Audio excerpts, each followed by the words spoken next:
Model term के important questions discuss किए जा रहे हैं, जिसके अंदर लेक्चर नंबर भी मेंशन है।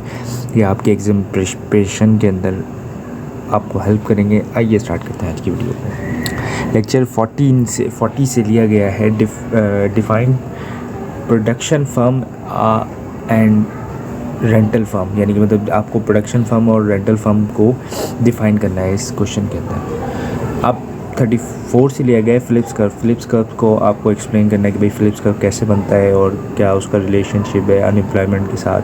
ये सारी चीज़ें आपको इसके अंदर एक्सप्लेन करनी है। अब लेक्चर 45 से लिया गया है right note on 3 instrument of money supply, यानी कि 3 इंस्ट्रूमेंट जो है वो मनी सप्लाई के क्या हैं वो आपको इसके अंदर बताना है।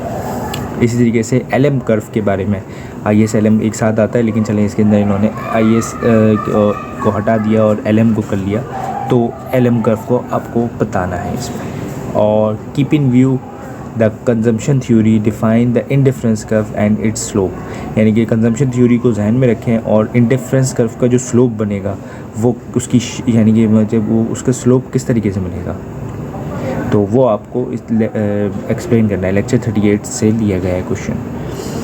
अब लेक्चर 27 से लिया गया है graphically explain how liquidity preference theory determine the interest rate. Liquidity preference theory जो है वो किस तरीके से इंटरेस्ट रेट को डिफ़ाइन करती है, ये इस क्वेश्चन के अंदर पूछा जा रहा है और आपको एक्सप्लेन करना है कि बताना है कि भाई लिक्विडिटी प्रेफरेंस थ्योरी किस तरीके से यानी होता है इंटरेस्ट रेट जो है वो डिफ़ाइन करती है।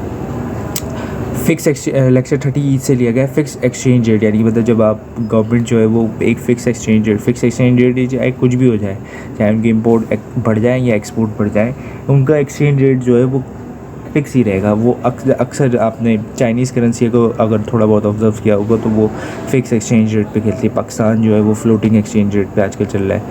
खैर पाकिस्तान की गवर्नमेंट के पास तो एक्सचेंज रेट का कंट्रोल ही ख़त्म हो गया है, ये तो खैर फ्री फ्लोट ही बिल्कुल जा रहा है। खैर अब फ्लोट एक्सचेंज रेट मैंने आपको लेक्चर 30 से लिया गया ये क्वेश्चन है। और फ्लोट एक्सचेंज रेट वही है, जैसे कि मिसाल ये पाकिस्तान के अंदर रोज़ डॉलर की वैल्यू जो है वो ऊपर नीचे होती है। कभी तो अगर बैंक रेट के देखें, मैं ओपन मार्केट की बात नहीं कर रहा, तो कभी 285 पे चले जाता है, 289 पे चले जाता है और फिर 282 पे भी आ जाता है। तो ये रोज़ के रोज़ चेंजेस हो रही होती है, ये फ्लोटिंग रेट होता है। अब difference between the adaptive explanation and relation exploitation आपको बताना है। अगर प्रोनाउंसिएशन में गलती हो जाए तो आपसे माजरत है, तो इसके अंदर आपको दोनों का डिफरेंस बताना है। एराइन फिशर एंड इंटेम्पोरल चॉइस क्या होती है। एराइन फिशर ने जो एक थ्योरी दी थी फिशर की, वो आपको बतानी है। आप लेक्चर 37 से ये क्वेश्चन लिया गया। आप द सेक्रीफाइस रेशो लेक्चर 35, यानी कि द सेक्रीफाइस रेशो क्या होगा ये आपको एक्सप्लेन करना है। इसी तरीके से गवर्नमेंट परचेजिंग मल्टीप्लायर क्या होता है, लेक्चर 26 से लिया गया है।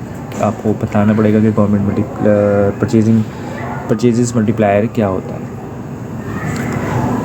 आईएस एलएम फ्रेमवर्क आगे जैसे हम पहले देख रहे थे उसमें सिर्फ एलएम था, इसके अंदर फ्रेमवर्क आपको बताना है आईएस एलएम के बारे में। लेक्चर 27 से लिया गया।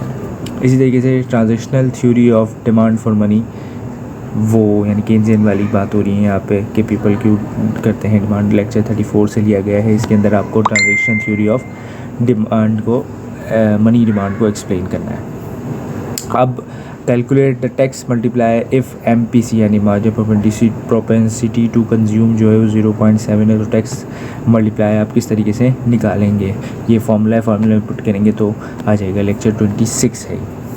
अब कोड डगलस फंक्शन क्या है, कोड डगलस फंक्शन जो है वो आपको यहाँ पे बताना है और उसकी चीज़ें आपको एक्सप्लेन करनी है। इस लेक्चर 40 से लिया गया ये क्वेश्चन। बोरोइंग कॉन्स्ट्रेंट क्या होता है ये आपको एक बताना है, लेक्चर 36 से लिया गया है। अब Robert hall random walk theory जो दी गई है लेक्चर 39 के अंदर, वो जो है वो लिया गया है, तो वो आपको बतानी है। अब व्हाट इज़ MPC यानी मार्जिनल प्रोपेंसिटी टू कंज्यूम क्या होता है, किस तरह है कि भाई क्या इसके पीछे वाक़यात है कि मार्जिनल प्रोपेंसिटी टू कंज्यूम कैसे हुआ। तो ये सारी चीज़ें लेक्चर 37 से ली गई है। इसी तरीके से लेक्चर 39 में Franco Modigliani and the life cycle hypothesis जो दिया गया है लेक्चर 39 के अंदर, वो आपको बताना है कि हाइपोथेसिस क्या था इस फ्रैंको का।